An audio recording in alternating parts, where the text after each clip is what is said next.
தமிழக வெற்றிக் கழகத்தின் நெல்லை மத்திய மாவட்ட மேலப்பாளையம் வடக்கு பகுதி சார்பில் புதிய அலுவலக திறப்பு விழா மேலப்பாளையம் காவல் நிலையம் எதிரில் நடைபெற்றது.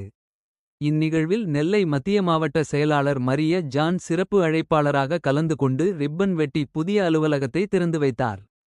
விழாவில் மத்திய மாவட்ட இணைச் செயலாளர் ஹசீனா, பொருளாளர் அன்னபூரண ரபிக், துணைச் செயலாளர் ராசிக், நிர்வாகி விக்கி, பகுதி செயற்குழு உறுப்பினர்கள், திருநெல்வேலி மத்திய மாவட்டத்தின் பல்வேறு சார்பு அணி அமைப்பாளர்கள் மற்றும் அணியினர் கலந்து கொண்டனர்.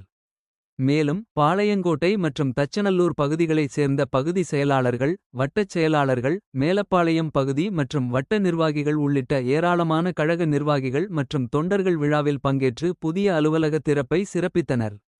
இந்த நிகழ்ச்சிக்கான ஏற்பாடுகளை மேலப்பாளையம் வடக்கு பகுதி செயலாளர்கள் ரையான் மைதீன், முகம்மது கான் மற்றும் கழக நிர்வாகிகள், தோழர்கள், முக்கிய உறுப்பினர்கள் இணைந்து சிறப்பாக செய்திருந்தனர்.